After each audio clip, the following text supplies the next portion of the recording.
respect for Scott shot up amazingly.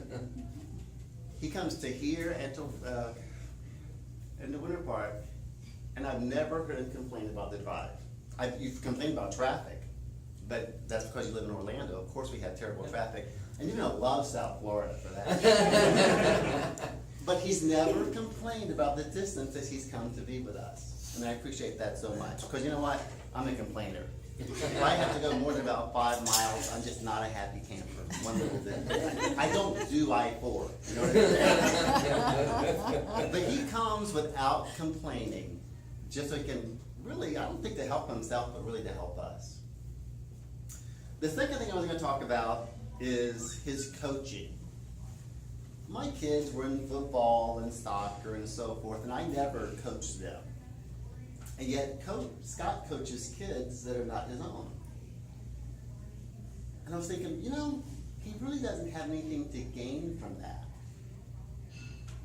Do you have anything to gain from that? Not part, just knowing that I'm doing something good for somebody else. Oh, you have a lot to gain from that. I think he gains from giving to other people. And it's amazing to me how you can give and give and give with your heart 100%. And really not get anything in return because they're not your kids. But I think you probably receive more than you give because you're that kind of a person. And then the last thing, because it is a red light, but I do need to keep it somewhat short, is Scott is a great speaker, obviously, and a great evaluator. Well, once upon a time, not very long ago, he evaluated my speech. And I don't know if you've noticed, I can be a little bit insensitive. Have you noticed that? I can just like go out there and not really care what anybody thinks. Scott did my evaluation. He did a great evaluation. And then afterwards he says, we need to talk. And we did. He said, you know, your speech was really could have rubbed somebody the wrong way, like, I don't know, me. Because what I was talking about was something very sensitive, and I just kind of went off the rail with it. Imagine that. And yet he told me how that particular thing I was talking about actually impacted his life. And just, you know, you really need to think about it and slow down and think about your audience and how's it going to affect people. Because you're saying some things that could be hurtful. And I really thank you for that, because I don't think that way. I mean, I don't like being vulnerable, okay? I don't like being sensitive, but you know what? I need to be sensitive and vulnerable, and you really helped me with that a whole lot. Now this is another thing he said one time. This was very early on. He wasn't evaluating me, I was doing a speech afterwards, and I'm glad he did this after the speech.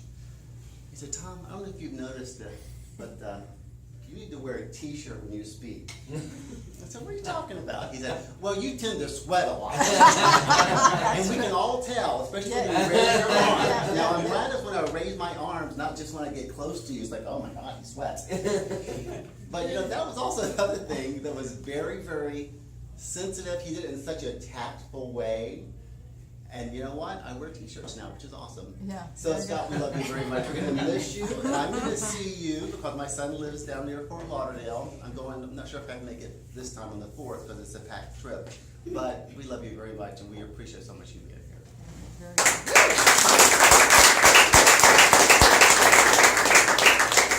And you did a great job. I already said that. To the side. Plus Reed's told me that. I don't agree. Our next evaluator is Kathy Taylor. She's going to evaluate Reed's speech today. Kathy has been an articulated Toastmaster for about 4 years. Reed was a member right before her. Reed has kept us laughing all this time. He's like a brother to her. Today, Kathy has the privilege to evaluate Reed Manchester. Please welcome Kathy Taylor.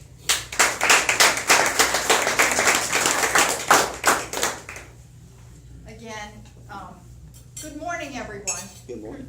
Reed, wonderful job. You always keep us laughing. But I want to talk about Scott. When you called Scott Just my grandma. Okay, all right, that's what grandmas are for. And in Kathy. I have a nephew, Scott. You are a wonderful person, and patriarchal is a very good description. Even though you don't have your own children, the world is your your children. You want to teach. That is what our job is. I had my grandson and granddaughter yesterday, and he says, "Well, you're not the parent." I said, "Oh, yes, I am." Your mom and dad are parents, but grandma and grandpa are parents as well. You came right after I came, and I had a little bit of that competition, but you flew right past me. Oh, where's this guy? Wow. And then, holy mackerel, he got into evaluating, and he just, you could not beat him. It was like if Scott was over at this table, oh, I know who's going to get the ribbon. Thank you for your description of why we should accept that he does not accept second place or third place. I was talking to him after he had lost speed, came in second, and I'm like, hey, I got second-hand trophies on my shelf. Yeah. And he wants to Me throw too. them away. I didn't understand.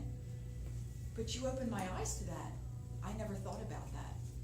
And that's going to give me a little bit more, you know.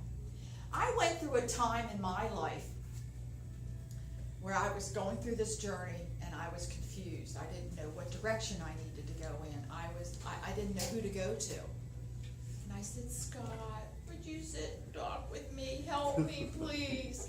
We did. We stayed here.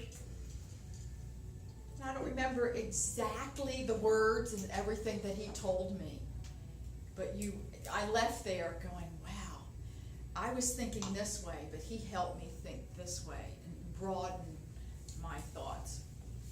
I have to tell you, and you newcomers, you missed it. When Scott gets up here and he starts to talk, you are going to learn something. His goal is to teach. I love the things. You could be all those. Look how wonderful those jobs are to be giving. And if we take anything with us, it is the fact that whether you're children or not, you're out there giving and helping. You're helping people. We are friends. And I will leave you with the fact that don't be surprised if one day your phone rings and it's going to be Kathy on the other end. Because Jeremy knows for sure. We love you, absolutely. You're going to be always part of our family. And one day you're going to come back, show up, and join us again. Thank you very much for being a part of that.